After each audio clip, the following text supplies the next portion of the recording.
No helicopters have been procured for me to go to golf course. Thank you. I never said he wasn't a great politician. I'm just saying he's a officer. It's supposed to be an interview. How'd you play out there today? Well, I found the conditions challenging, mostly because there's no grass on the golf course, but there never has been. I'm thinking about the swag bag, and I had high hopes for the swag bag. When you got 3 crevices on the green, your course is trashy. What is happening, folks? Welcome back. First episode of 2022, Beltway Golfer Podcast. Alex Dixon here. Excited for the new year. We're halfway through winter. Golf season right around the corner. Got some things in the works. I went down to the PGA Show in Orlando a couple weeks back. Had a lot of nice conversations and met a lot of new folks. Pitched some ideas, some partnerships, some concepts. I think a couple things are going to come to fruition. Got a couple things I'm working on my own, so stay tuned.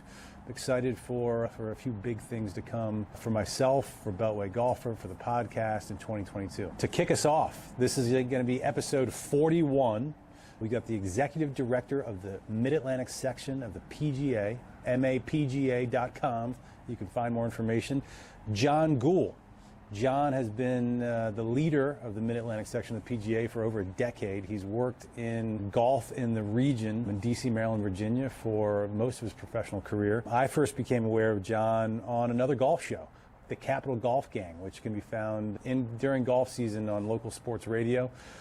Check your listings. Not sure if it's 980 or 570, but it's hosted by Steve Zabin. It is a podcast as well. Jon's a regular contributor to that show, so I've listened and heard his contributions before. So I was excited to meet him and get to learn more about the MAPGA. I came to this conversation, as an outsider, which I'm a fanatic of golf. I host this podcast. I know a little bit about local golf, but I really don't, I'm not involved with PGA professionals other than interviewing some for the show and some interactions through lessons through over the years. I was really, not that well informed on how sections of the PGA support and their functionalities to support their membership, which is the PGA professionals. So it was cool to just ask a whole bunch of questions with Jon and learn about, what they do year in, year out and how they support their membership and, how they fit into the whole golf landscape of Maryland, D.C., and Virginia in golf. We did the conversation at their headquarters in Stafford, Virginia. They've got a cool setup down there. They've got a kind of a hall of fame of the MidAtlantic PGA. It's been around for several decades. And, they've got some cool, regional golf artifacts from PGA professionals throughout the Mid-Atlantic over the years. They've got walls covered with all kinds of historical paraphernalia, plus plaques of all their historical winners of the awards they hand out each and every year. It was cool to do it on site. That's about it. Here it is. It's episode 41. It's Jon Guhl, again, the executive director of the Mid-Atlantic PGA. Enjoy. Here it is. All right, so we're out here at the Mid-Atlantic PGA headquarters in Stafford, Virginia, with the executive director of the Mid-Atlantic PGA, or the MAPGA, Jon Guhl. Yeah, how are you? I'm well, thank you. Thanks for having me. I'm excited to be here. This is my first time in the offices, in the headquarters. It's the first time you and I have officially met. Right. We've spoken on the phone. Right. In person. We passed each other. I think I noticed you at the PGA Show last week, but we didn't. You were busy in meetings, so we didn't get a chance to talk. But this place is great. Thank you very much for coming on the podcast. You just gave me a tour of the offices. So why don't we start kind of with the basics? Sure. So I think a lot of this conversation, a lot of this interview and podcast will be kind of from the perspective of who I am, which is kind of an outsider, like a public course player who, until I kind of honestly started doing this podcast, I didn't know a whole lot about the Mid-Atlantic PGA. Certainly, well versed in the PGA of America and what PGA professionals do, but well on the outside that there's so much I don't know. Sure. So let's start with the basics. Okay. Give us like a high level, like Mid-Atlantic PGA. What is your what is the functionality of the Mid-Atlantic PGA? Yeah, the Mid-Atlantic PGA is an association that's based on employment, like the American Bar Association or Medical Association. Our members happen to be golf pros. We are a subset of what you said, the National PGA of America. PGA of America, there's 28,000 members and associates throughout the country. In our section, there's 1,100. So We rotate between the 7th and 8th largest of the 41 sections, depending on time of year and people moving in and moving out. And we cover all of Maryland, Virginia, D.C. essentially. There's some puts and takes on the outside of the edges there, where over the years things have developed that way. We were incorporated in 1925. Those of you not in the room can't see behind the camera there. We've got our past presidents dating back to 1925. Well, let's clarify one thing real quick. So your title is executive director. Correct. So I am a staff member, not the president. And I'm not a PGA member. Some of my staff are. We have 2 staff that are PGA members. I'm not. If we play golf together, you'd figure it out pretty quickly. About a 10 handicap. So I'm not a PGA Is that member. by policy that the executive director is not? No. As a matter of fact, of the 41 sections and therefore 41 EDs, about 21 are members and 20 are not. So it's right. Got it. Most of them, the idea is let's hire the right person. If they're PGA, great. Right? They don't have to be. I have a path. I could earn membership if I was a good enough golfer. I'm not. Is Seth Waugh the head of PGA America? He is the executive director, CEO of the PGA of America. He's not a PGA member. He's not. Okay. Yeah, he's an amateur as well. So who? I'm going to be interrupting a lot. Sure, There's going to be a lot of that's fine. tangents. So who is the current MAPGA president? The current president is Andy Weisinger, so he's not on the wall yet because this is all of our past presidents. Josh Tremblay is on the far end, who's the head pro at Springfield, or director of golf at Springfield Golf Country Club. He just finished in November. Okay. So Andy Weisinger is at Langley Air Force Base, Eaglewood Golf Course in the Virginia Beach area. Sure. So he's our current president. He's on a different wall, not in here, because this is our wall of past presidents. Yeah, so, and it's back to our functionality. A lot like a trade association, we do a lot of membership type things. Christine Alonzo in the other room who you met is our membership director. So we keep track of their continuing education, recertification, that type of stuff, where they're living, where they're working, all that. Of course, that's important. But because we're a golf association, you walk back there, we have a full tournament department, both for junior golfers and for our section professionals. We have player development, where we're trying to help our pros grow the game, get more people playing the game, and there have been a huge growth, unfortunately, because of the pandemic. But we've had a great number of more golfers in the area and across the country. I've got business affairs, so that's sponsorships for us as well as accounting, finance, that type of stuff. So and then I kind of manage all of that with my great team here. So. What I like to say is we're a trade association just like any other trade association. We do meetings and membership and continuing education like everybody else. Our members just happen to be golf pros, so we also add tournaments to the mix. Interesting. Yeah. A lot of questions. So you said a couple basic ones. Yep. You said you've got about 1,100 PGA professionals as members in the section. Yep. About how many golf courses are in the About section? 450-ish. And we didn't clarify this. The section is Maryland, Virginia, D.C. Roughly, yeah. There's, like I said, Does it include West Virginia or Delaware? We have 2 courses in West Virginia, so that really doesn't count. Delaware, we don't have any courses. We have 2 courses now in Pennsylvania. We lose a couple courses down on the Virginia-North Carolina border to the Carolina section. So it's nothing you would ever plan. It's just the way it evolved. I was curious, why would 2 courses in Pennsylvania and 2 courses in West Virginia? Those are appeals, usually, on a one-off basis. The courses are right above Baltimore and Pennsylvania, and their appeal would have been, and it's years ago, would have been something like this. Hey, I'm much closer to Baltimore than I am to Philadelphia. Yeah. My members all live in Maryland. Sure. My business comes from Maryland. I would like to be a member of the MidAtlantic Section. And then vice versa going the other way, where we have actually the courses in Northeast Maryland, Rising Sun area. They're members of the Philly section. Well, same opposite argument. Most of their golfers come from Philadelphia. They're closer to Philadelphia than they are to our section office here at Stafford. So we are a membership organization. We're trying to do things as best we can for our members. So if that helps our members, then we try to do it. Now, if everybody said they wanted to move to another section, we obviously that would never happen. But and it's usually a question too of, is there anyone in between you and the border, right? So if you want to move, everybody has to move. You can't have like an isolated spot. Everybody, you just change the border with a little, circle. It's very convoluted, very, red tape type of thing, but that's the way it happens. Not quite like our voting maps in politics. But correct. So you said 400 and something courses, 1,100 members. Yep. do a lot of courses, and this is a naive question, but a lot of courses have more than one PGA professional? Yes. As a matter of fact, I would say most of our courses do. We have some, private courses that are very busy in the I would think with that math, they would have to. Yeah, right. In the Northern Virginia, Montgomery County, Maryland area particularly, but where we have big private courses with big memberships, you might have 5 or 6 PGA members. Now, that doesn't mean that's pro staff. That's the thing we got to clarify. The people on the staff are not all PGA members. Some of them might be young, not have gotten there. Some might be LPGA and therefore not PGA.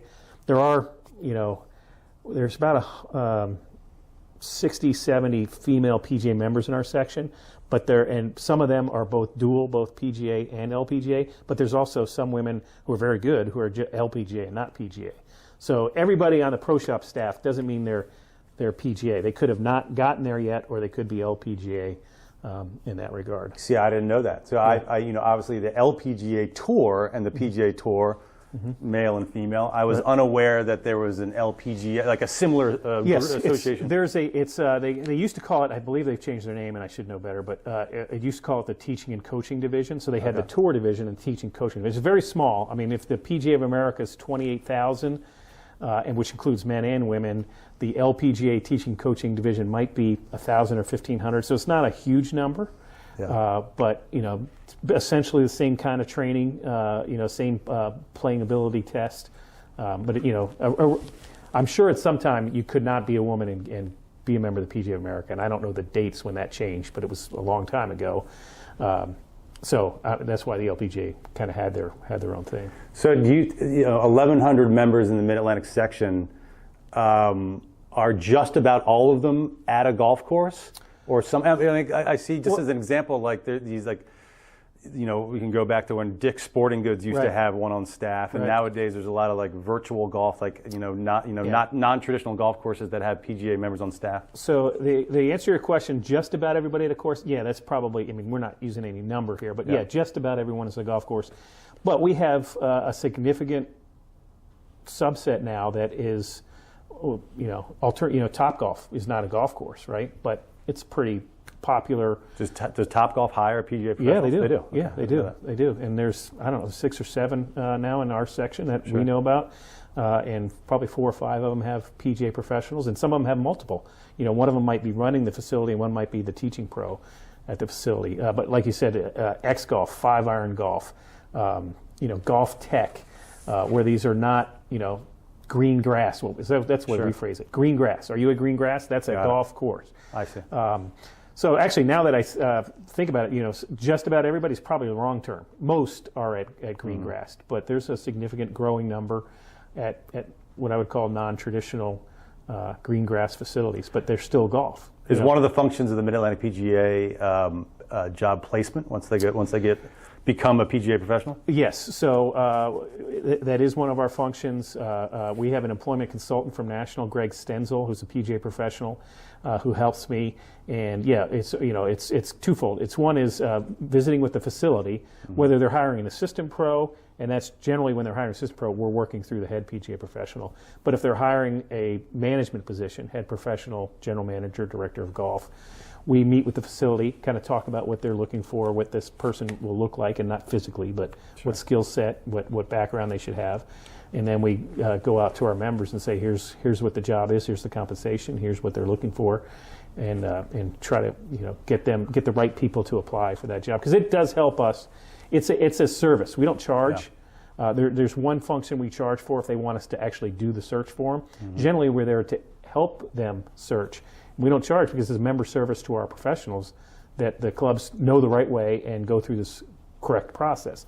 There are companies out there, headhunters, that will say, no, you pay me, I don't know what they charge, but it's probably $40,000 or $50,000, and I'll find the right person for you. And what do? They get it from a list of people who pay them to be on this list, right? So it's not necessarily this list. But yes, employment is part of the equation as well. So next question related to that. So at the PGA Show, I got a chance I walked through the area where they have the PGA management Programs. Yep. They're probably getting the College title wrong, yep. the college programs. But there's 20 universities and colleges around the Right, country right. that have programs that you essentially can major in Correct. professional So- golf management, right? Right. Professional golf management, you got that right. PGM schools is what we PGM call schools, them. okay. Yep. And so, but the one in this section is University of Maryland Eastern Shore. Correct. So I forget the gentleman's name, but I talked to them a little while down there. That was Billy Dillon, probably. Try to get them on a podcast to learn more Yep. about their section. But where I'm going with that is, well, again, without hard numbers, like what percentage of PGA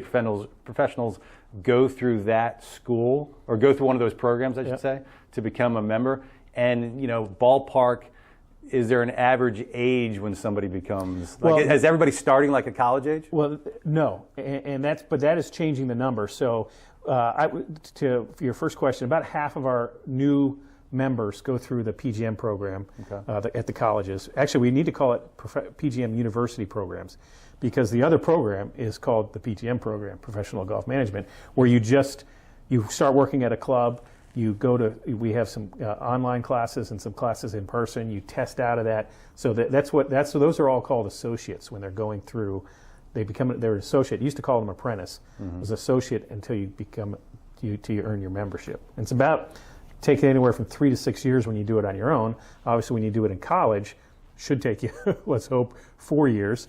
And they do internships every summer in between the semesters, and one of them has to be 9 months. So it's actually a 4.5-year program because you're using one of the semesters to do your internship. So that has changed the average age. We still have a lot of second career folks. They might be a teacher or a police officer for the first half of their career, and they say, I want to work in golf, and they become a PGA professional. And then obviously, if half of the new members are coming in through college, if they do it right, they can graduate, or they can earn their membership upon graduation. So let's call them 22, 23 years old. And then you got the second career guys and gals. So, the average age is probably all over the map. Interesting. Yeah. So what about, we don't have to get into all the specifics, but like you said, if you're not going through the PGM program or university, 4 to 6 years. Yep. So just give us kind of a high level overview of what that process, you gave the example, maybe you're a police officer, you're retired, going into your second profession. Walk us through that process Sure. of becoming and it is the same process for the college. It's just compacted because they take their classes in college, right? But yes, good question. So essentially, first step is pass a playing ability test. And that is roughly, assuming the course rating is close to 72, it's 2 rounds, so it's 2 times the course rating plus 15. So if you think if a course par is 72 and the course rating is 72, which is not always the case, you got to shoot about 15 over par in 2 rounds. So call it 79, 80-ish. And usually, most of those players can shoot 79 or 80 in their sleep. You can choose any course you want, or they only have them at certain... we have it at certain. We run them at certain places. Okay. So as I was saying, they probably shoot 79 or 80 in sleep, but we're telling you, you have to shoot 2 rounds of 79 or 80, or you cannot continue with your career.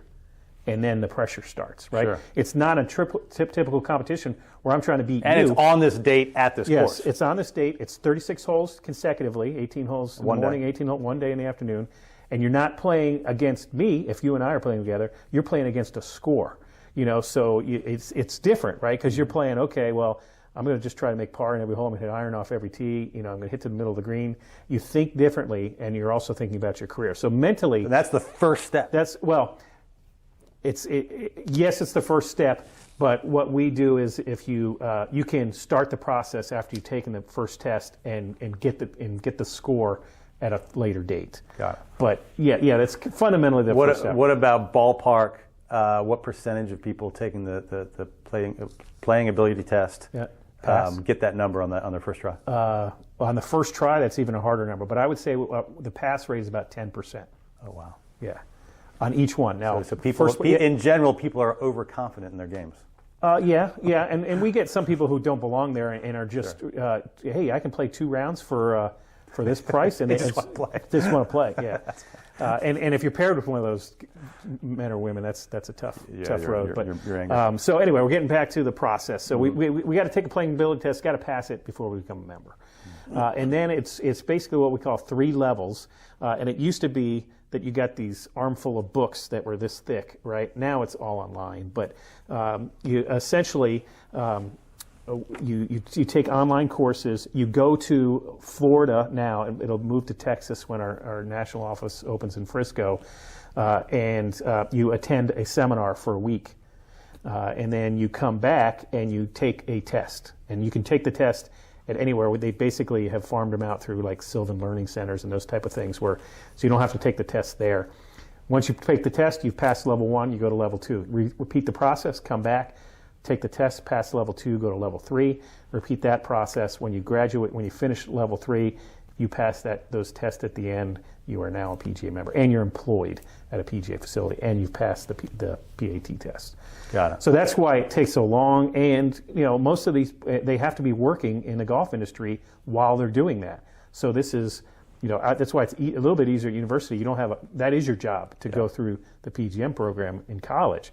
When you're working a job probably 50 or 60 hours a week, and you're trying to get all this done, on your off time, that's what stretches it out to 3 to 6 years. And that's a key point. So not just anybody, like the police officer as the example, you can't just do it in their spare time. You've got to already be in the golf industry. Correct. They're changing that slightly, that you don't have to be maybe all the way in yet, but yes, you have to be working in the golf industry. Yep. Let me transition from that. Let me ask you about Jon Guhl. So first off, your title. You're the executive director. What are the roles and responsibilities of the executive director of the MidAtlantic PGA? Well, I'm obviously primarily responsible to our board of directors and where they want us to head.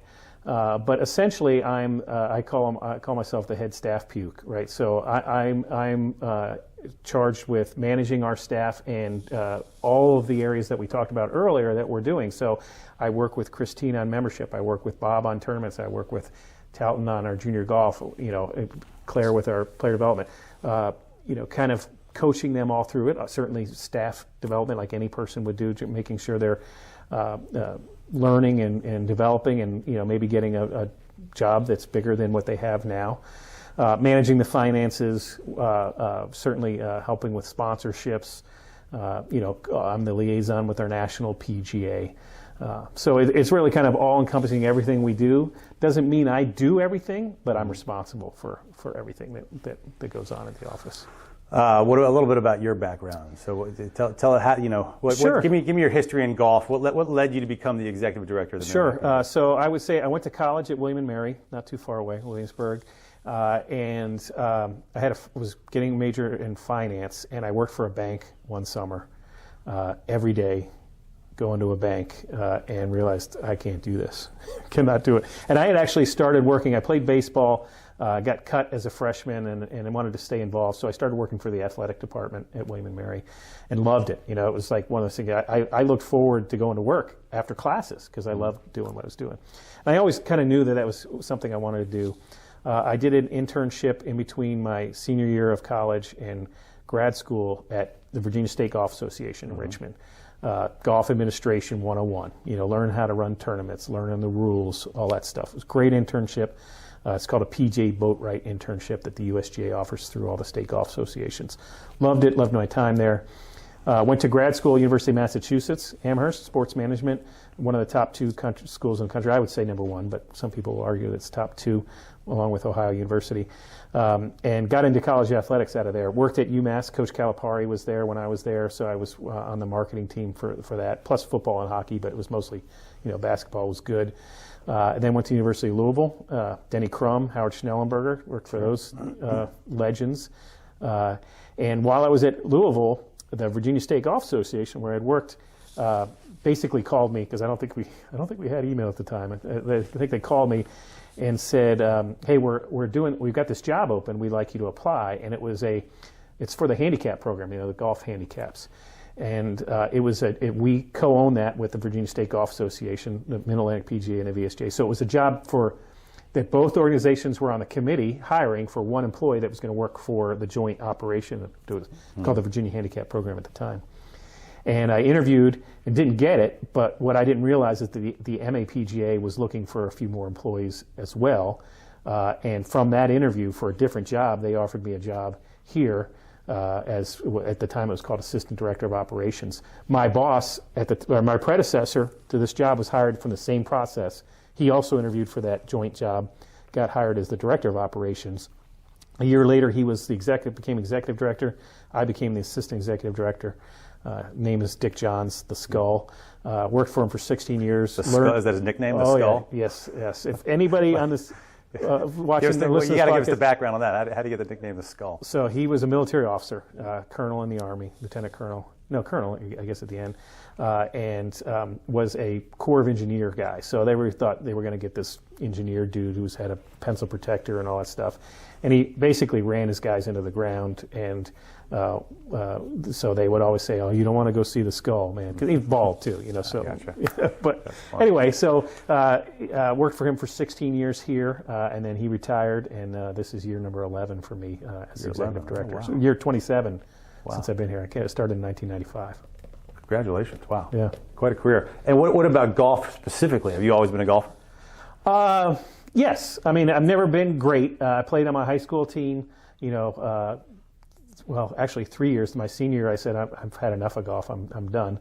And then went to college at William & Mary, and there was one course, Deer Run, that you could play for reasonable price. But everything around, if you think about the courses in Williamsburg, Golden Horseshoe, Kings Mill, Fords Colony, way out of my price range. So I only played when I came home. My parents were members at Evergreen Country Club in Haymarket. So I didn't play that much because I only played when I came home. And then, so, like, there's no the students at William & Mary. They don't have there's no discount or access to some of those. I mean, there resorts? might be now. There wasn't back then. Back then. No. And then, you know, obviously when I got this job, I kind of got back into it, played a lot more. I played way more before I had kids, which is probably a story for a lot of people.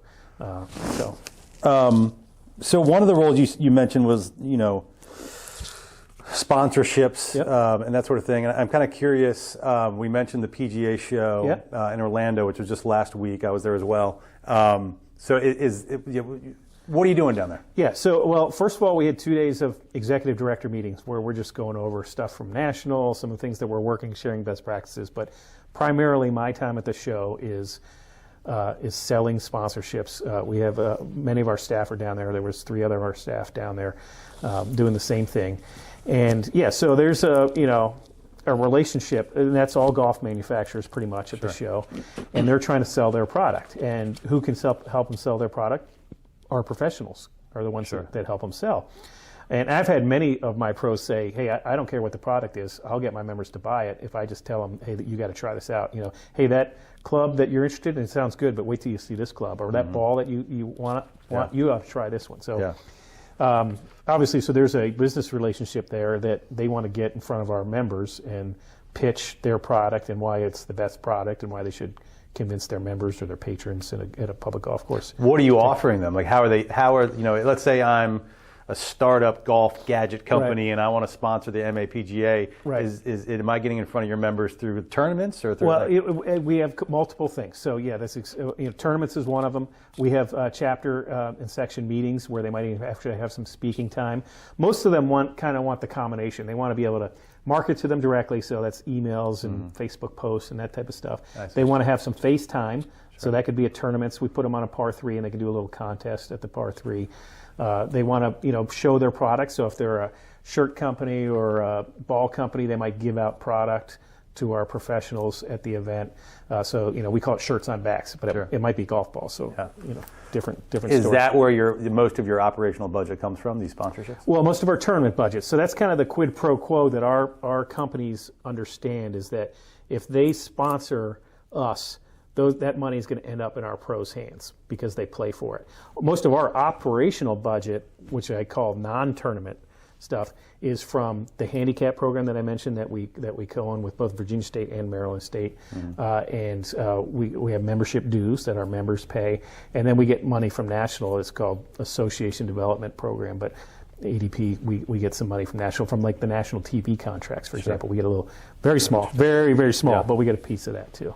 These things you keep mentioning, I have questions in so many. I have questions in different directions. Yeah. I'm like, okay, where should I take this? One of the things that I'm trying to figure out which way to go because I'm afraid they'll lead me down a different rabbit hole. But one of the things I'm curious about, and I'll just jump to it, is the PGA of America just signed a big deal with Congressional Country Club. Yeah. Big deal. Big deal. I mean, we're talking Ryder Cup, we're talking PGA Championship, we're talking this June, the LPGA Championship. Women's Championship, KPMG Women's PGA. Talk me through that. Are you involved in that, or is that just the National PGA of America? We are. I mean, certainly it was done by National, and they're the ones who own the rights to those tournaments. I can't remember if I think it's 9 events in the next 16 years, something like it might be 10. And yeah, we're going to be involved heavily.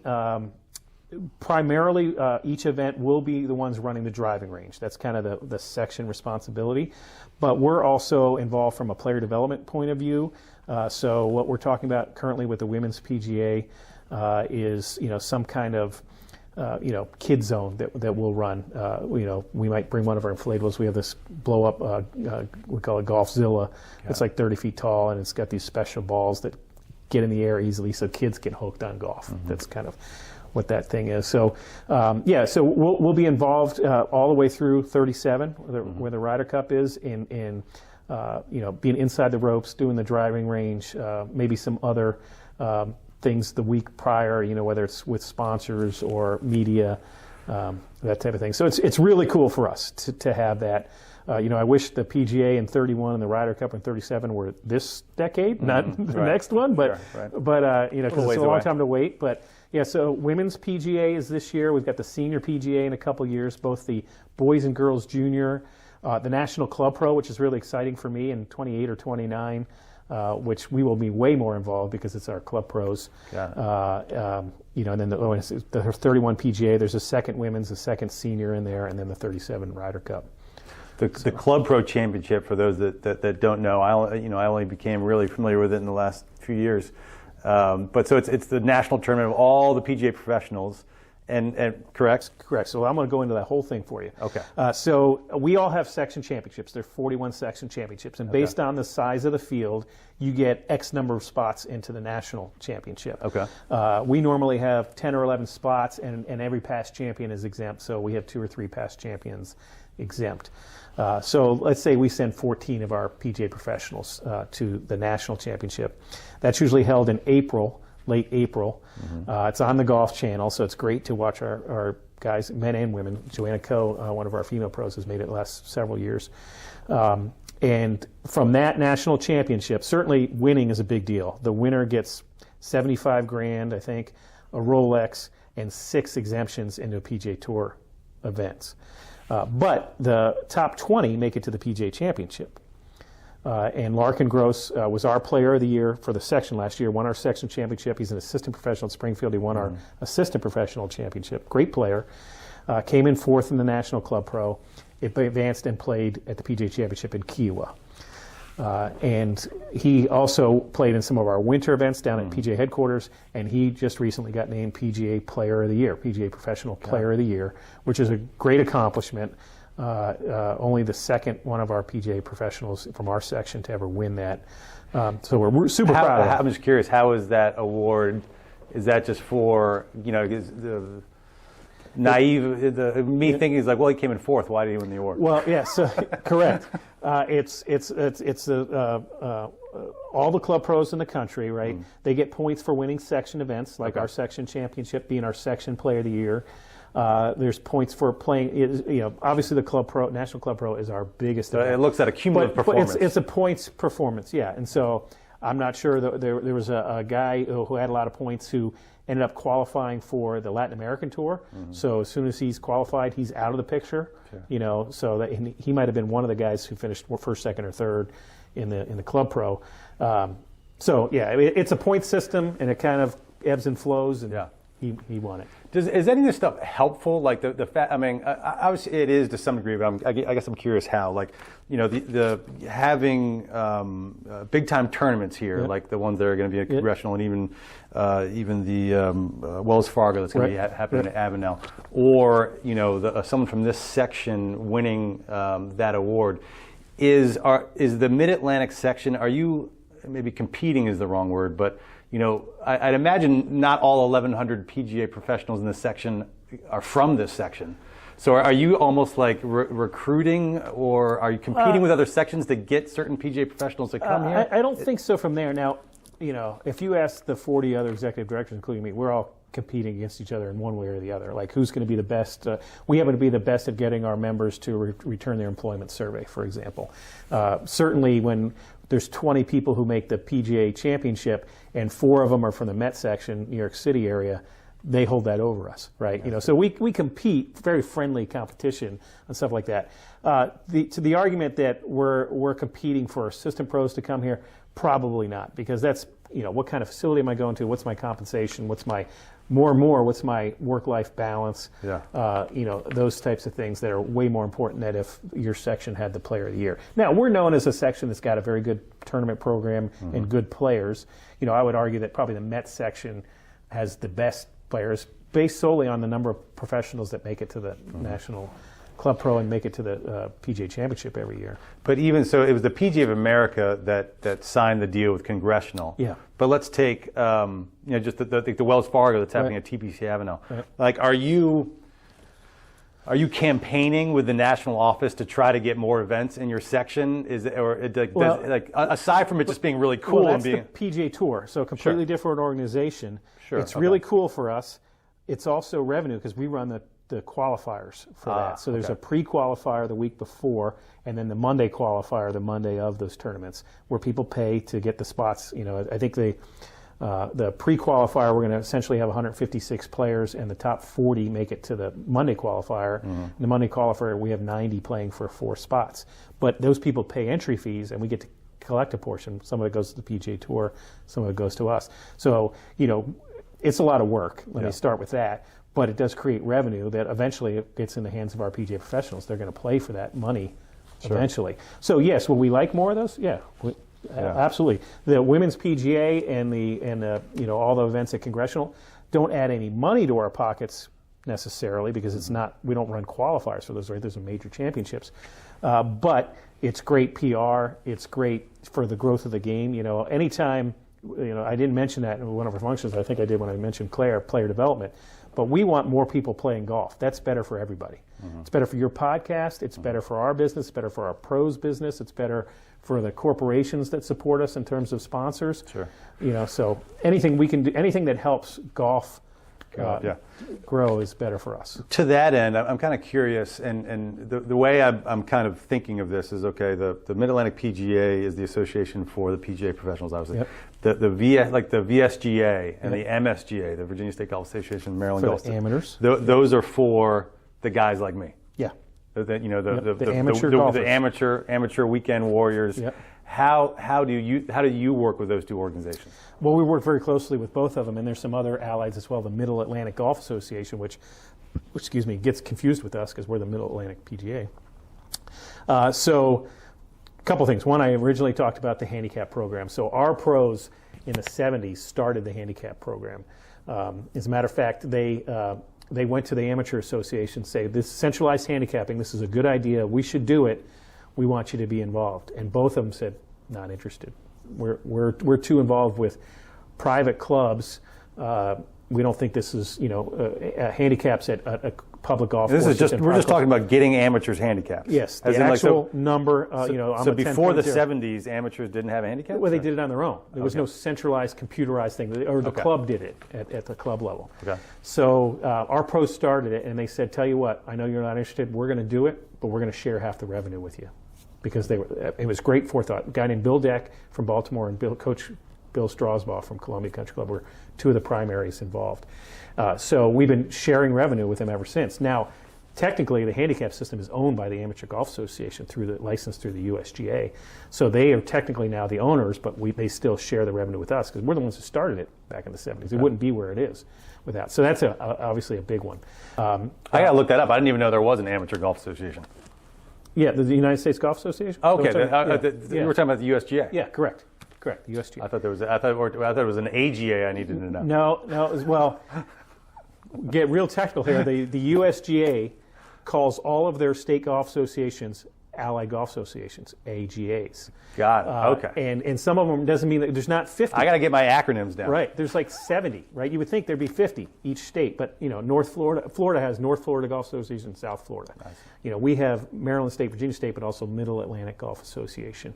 There used to be, there's still a Washington Metropolitan Golf Association. There's a couple of ladies, the Women's District Golf Association. So they're not all allied golf associations anymore. They've cut that number down to 70 or something like that. So regardless, there's a lot of acronyms, as you said.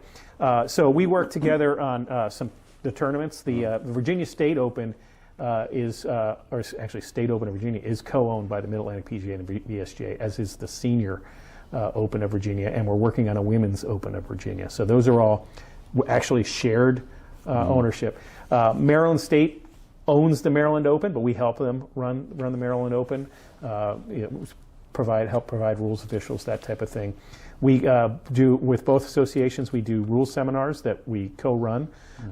So some of our rules officials, including me, and some of their rules officials will present rules seminars. We didn't do them last year, obviously, because of COVID. We're hoping to get back to that this year. You talk about the Virginia State Open, for instance, and the Senior State Open. So you have a pretty extensive list. I was looking at the tournament list on the MAPGA website. So most of your tournaments are for the PGA professionals. Correct. Are those the two, the Virginia State Open and the Senior State Open? Are those the only two that an amateur can play in that you're involved in? Well, besides junior golf, right? We have an extensive junior golf schedule that is all amateurs, obviously. We also have a pro scratch, which is a pro with a scratch handicap amateur. We used to have a pro net, which was obviously a pro with an amateur with their handicap. But it wasn't as popular because people don't want to deal. I'm curious, what is the benefit? Like if you're a PGA professional, and there's a bunch of tournaments you can play in, regionally through the section. Aside from you obviously love golf and you want to stay competitive and be as good as possible and maybe get to a level that maybe Larkin Gross just achieved and play in the PGA Championship. Is there what are some what are some of the benefits for them? Well, yeah, certainly. We hope to provide a little bit of money for them, right? That they can win, so that you can add to your income. Oh, so there is like a purse. Yeah. Oh, there's a purse for every event. That's what the sponsors do. So it's not big. I don't know why I didn't realize that. Yeah, we're probably talking. On tour, they win 1.5 million when they win. For us, they might win $2,000. Maybe it's between $1,000 and $2,000. Still, it's better than a sharp stick in the eye, but it's not. What you see on TV. Sure. So all the sponsors out there, please send us some money for these guys to play for, guys and gals to play for. But so that's one. Certainly it's camaraderie and networking, which is a big part of it. To just know their peers, what's going on. What I actually have meetings with our professionals throughout the winter. We call them town hall meetings, and exactly what happens is. What I say is, hey, Coke and Pepsi don't share their secrets on why they're doing well or why they're not doing well, but our golf pros do. Like they'll literally get together and say, hey, what soft goods worked for you well this year? Hey, what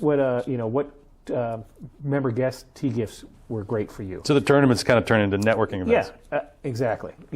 It's certainly skill development, whether it's a younger player or an older player. Just keeping your skills sharp. It's credibility for your teaching.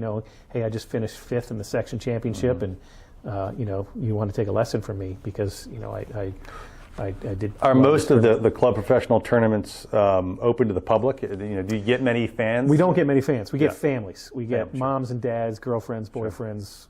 Kids sometimes. Yeah. We don't. They are, but we don't get many people there. Interesting. Yeah. Learning a lot here. So, a couple things. One, I want to transition. So, we're doing a podcast here. You've got some experience with a podcast. We talked about this on the phone that you're not heavily involved, but the Capital Golf Gang. Right. Hosted by Steve Zabin and a few other guys. Yeah, Ron Thomas, who's an amateur golfer who owns a medical supplies company, but I call him the mayor of amateur golf. He plays in a bunch of, but he just got a membership at a Virginia club, so now he plays in MSGA and VSGA clubs.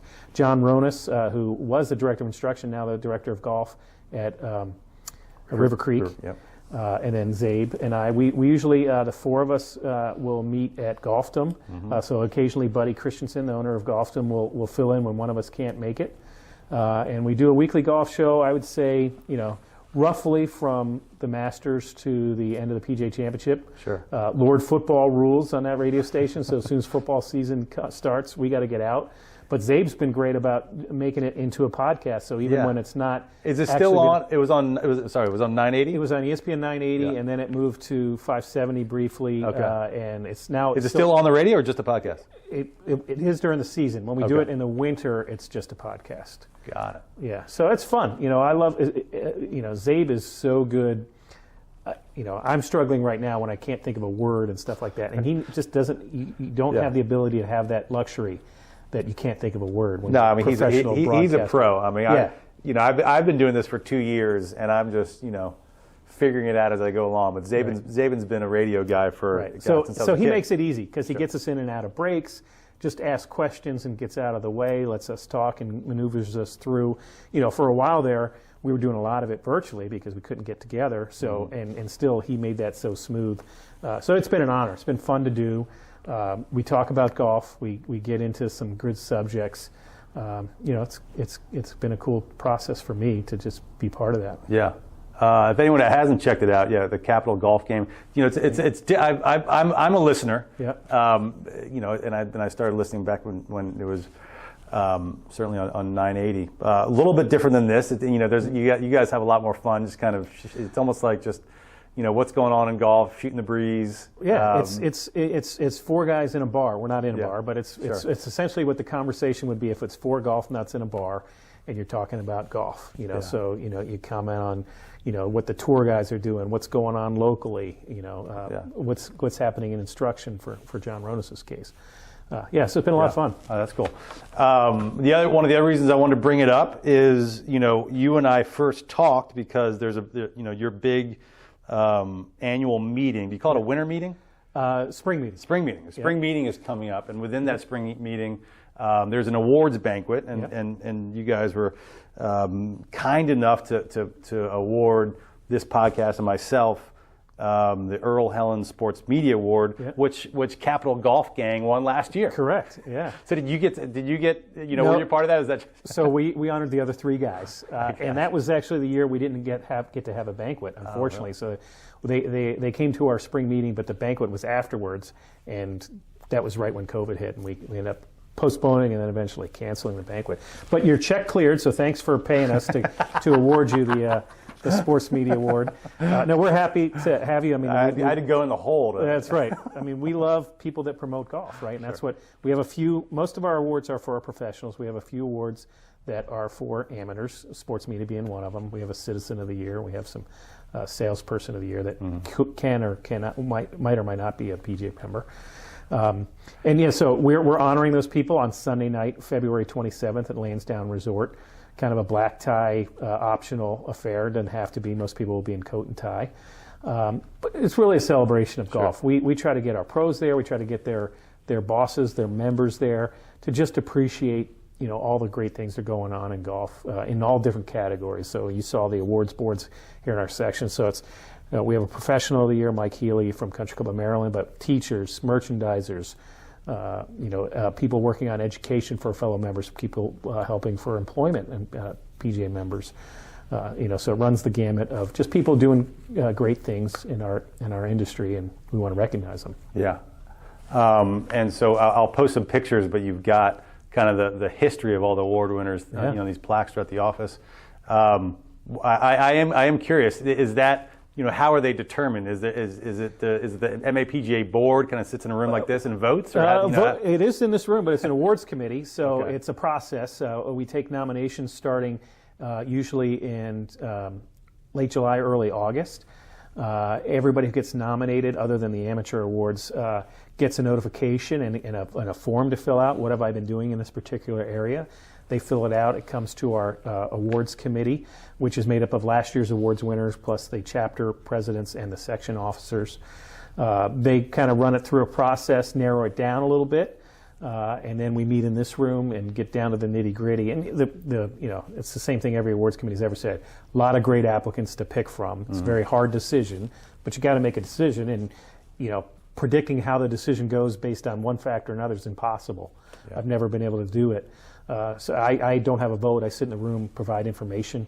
What year was this person a member? How long they've been at this club? All that type of stuff. So there's, it's a nomination process and a selection process. It's probably the easiest way to say it.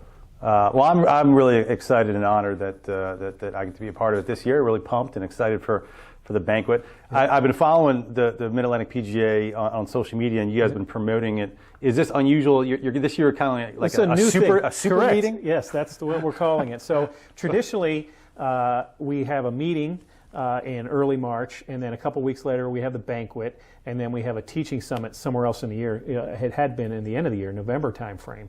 And for most of our members, you got to remember, Maryland, Virginia, D.C., to us seems not that big, but it's a big section geographically. My members in Virginia Beach, who I'm going to see tomorrow, are 3 hours away. My members in Roanoke are almost 4 hours away. Ocean City's 3.5 hours away. Frederick's, probably 2.5, 3 hours away.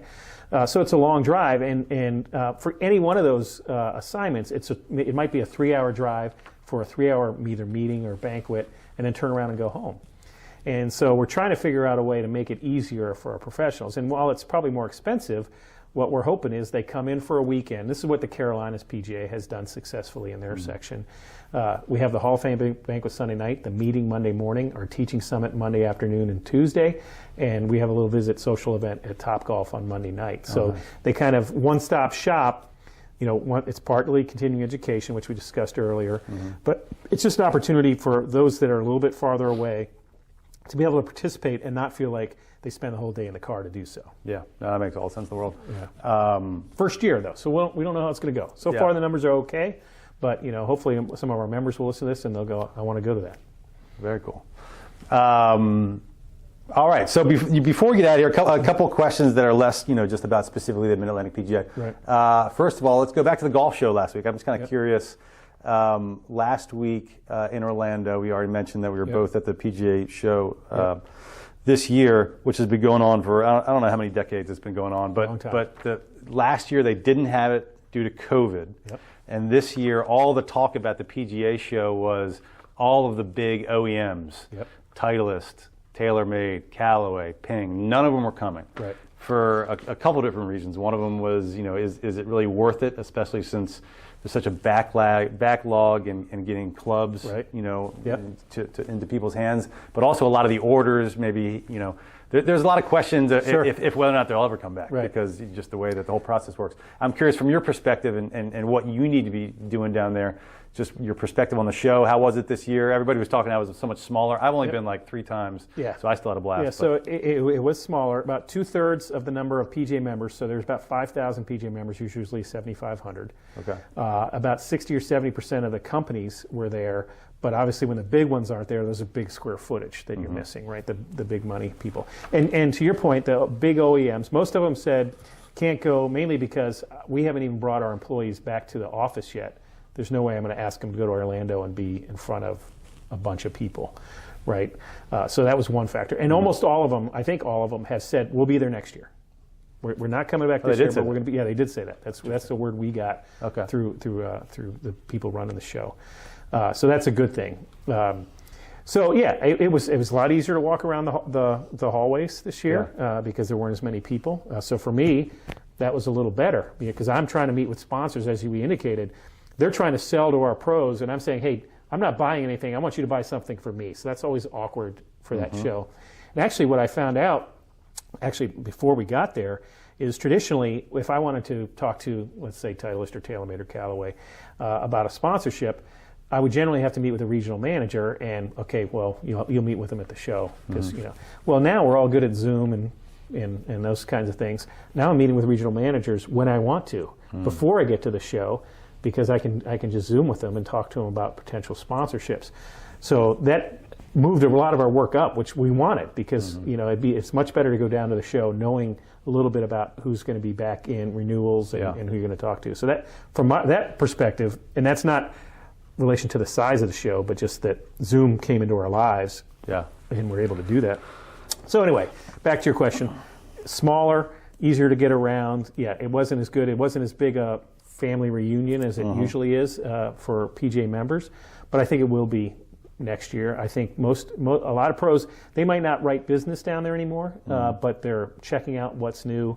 They're getting away to play golf. Some of them will play golf in Orlando while they're down there. So I don't think it's going away. and the small companies have to. That's the only way they can market to the members. Sure. The big companies probably, like you said, don't have to, and they are. I heard story after story of big container ships that when they're losing containers off the top of the ships, and a year's worth of club heads fall to the bottom of the ocean. Those types of stories. So that is a complicating factor this year. Yeah, I haven't heard those stories. Yeah. Yeah, like I don't want to say which company because I don't know for sure which company it is, but literally a year's worth of club heads. Oh my gosh! Fell off a container ship because of all the problems with transportation. Sure. They're loading more and more containers on each ship, which means they're stacked higher and higher. And when the waves get going, something breaks, and so one of the companies lost an entire year's worth of club head. Oh my God! I can only imagine how much revenue that is. Yeah. I found it. I mean, sometimes smaller is better. I would imagine there's certain folks going down there that really don't have business with the big OEMs. Right. So it's no skin off the back that they aren't there. Yeah, I would say most of those big OEMs have big sales rep forces, right? Sure. So they've been out, and the timing of it all, like buying for spring. They're not buying in January for spring. They're buying in January, probably looking at the fall. So they've already bought their spring. They call it their spring run in October, November. So to your point, the big ones probably weren't writing as much business. It was just being down there for their staff and for their their relationships and all that stuff. Yeah. I also I had a list of people that I kind of knew were going, or maybe I saw earlier in the show. Like I'd like to have a conversation with them. Yeah. And because the corridors weren't so packed, it was very easy to just run into people and start conversations and meet people. So I loved it. I had a great time. Our last topic, and we'll get you out of here. I'm just kind of curious. It's 2022. The silver lining. It's come up in every single one of these podcasts that the silver lining with the pandemic. Golf is booming. I'm just kind of curious. Can you talk about how does that affect the MidAtlantic PGA? Are you starting to see more people come through the PGA program than before? Everybody knows that golf rounds are up and amateurs are up. How does that trickle down to the MidAtlantic PGA? Well, yeah. So that's exactly right. It's an unfortunate cause for what has happened, but golf is a safe outdoor sport. It's very family oriented, so the game has grown in terms of number of rounds, number of people joining clubs. So that's all rising tide raises all boats type of good news. One thing that it's probably led to that's probably unseen is that most of our clubs did not grow their staffs, right? So same number of staff, when you got 10,000 more rounds than you usually do, more hours, more burnout is what I'm getting at. So people just our clubs traditionally in November, December were very light, not much action. Well, that has not stopped. I mean, it's basically, January it finally got cold and we got snow on the ground, but November, December, our clubs were having rounds every day, public courses, private courses. So there was no break for our PGA professionals. So that's certainly a concern of mine, right? I have 1,100 PGA professionals that have been working just harder than they ever have, longer than they ever have. Hopefully their compensation increased. I don't know that to be true. I'm hoping. Have you heard of stories of the burnout turning into leaving their positions? Yes. Really? Yes. Getting out of the business or getting a different job where they're not basically, unfortunately, the environment that has existed for a long time is that PGA professionals work 6 days a week. The only day off is Monday. And it's very hard to attract people to this business when we're going to tell you, hey, you're going to work long hours and you're going to work every weekend and holiday. You get a day off on Monday, but all your friends are at work on those days, right? So we're having a conversation. It's really just starting conversation at the club level, at the facility level, at the management level, that we need to rethink this if we want to continue to grow our staff, our the people working in this industry, because it's just, while people love to play golf, it's not that attractive if you're working every hour. So one of the things that I'm kind of curious about, because is the future and technology, and I'm on Instagram, I'm on all these things, and there's you can get golf lessons from whether they're PGA or not, right? From people that have huge followings. They could be on their opposite side of the country, opposite side of the world. I guess I have kind of a two-part question, but how much of that is a threat, or is it a threat to the PGA professional industry. If you Well, will. I mean, I think there's plenty of PGA professionals doing that as well, so Sure. I don't necessarily see that as a threat. I don't think anything's going to replace, a pro teaching somebody and watching their ball flight and being right there to correct it.